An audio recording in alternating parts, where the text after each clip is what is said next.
যখনই জমিনে কোনো বান্দা নাফরমানি করে তখন ওই জমিনের ওই বান্দার পায়ের নিচের মাটিটা জমিনটা আল্লাহর কাছে আবেদন করে, আল্লাহ আল্লাহ আমার একটু সুযোগ দাও,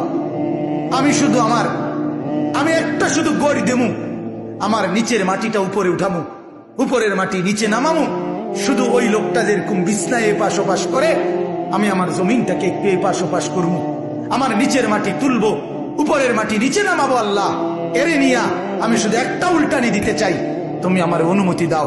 রব্বুল আলামিন তখন বলে ওই জমিনকে, না তুই এমন করিস না, ও যে আমার বান্দা, ওরে না আমি বানাইছি, আরে আমি বানাইছি।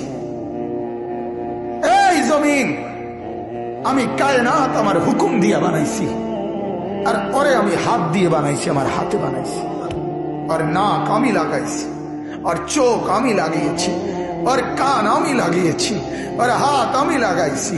আরে আমি সেই মাওলা যে মাওলা কুন বললে ফায়াকুন, যে মাওলা ভ বললে হয়ে যায়।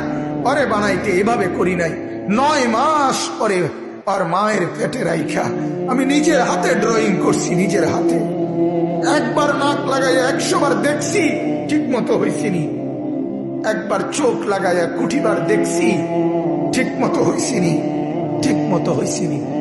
এইভাবে 9 মাস আমি তারে যত্ন করে সাজিয়ে, সুম্মা আনশানাহু খালকান আখার, আমি তারে এক মানুষ বানিয়ে এরপরে মায়ের পেট থেকে আমি বের করেছি। যাকে আমি এত যত্ন করে বানাইছি রে, তারে এত অল্পতে কেমনে মেরে ফেলি? না তুই একটু ক্ষান্ত হ, দেখি না ও তওবা করে কিনা, ও ফিরে আসে কিনা, দেখি না।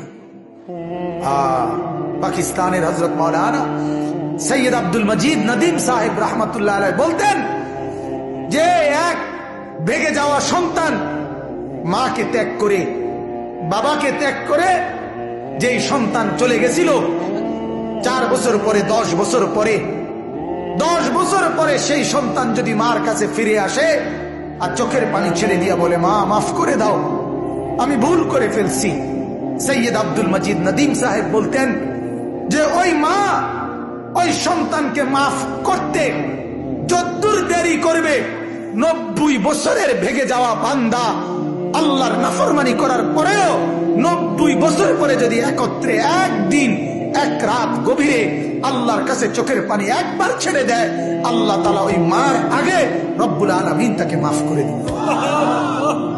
এমন যিনি, তার নাম আল্লাহ। যুবক তুই তোকে চিনলি না, হায় হায়, তামসাটাকে জিন্দিগি মনে করলাম।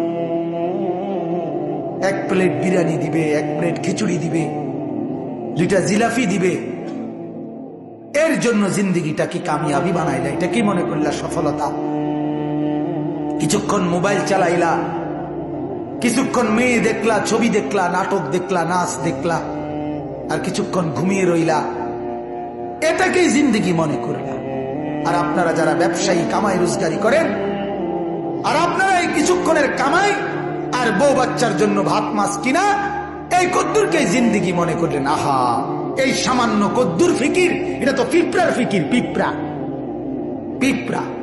আমাদের বাংলাদেশের একজন শ্রেষ্ঠতম আলেমে দ্বীন, গবেষক আলেম ডক্টর আফম খালিদ হোসেন, অনেক বড় মাপের আলেম এবং জ্ঞানী গবেষক, উনি বলছেন এক পিঁপড়া সামান্যটুকু খাবার খায়, হ্যাঁ, কিন্তু এরপরও সে জমা করে রাখে।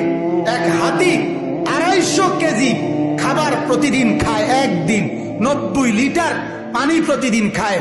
উনি বলছেন কিন্তু কোনদিন হাতি সে পরবর্তী বেলার খাবার কান্দে কইরা তার কাছে নিয়ে আসে না।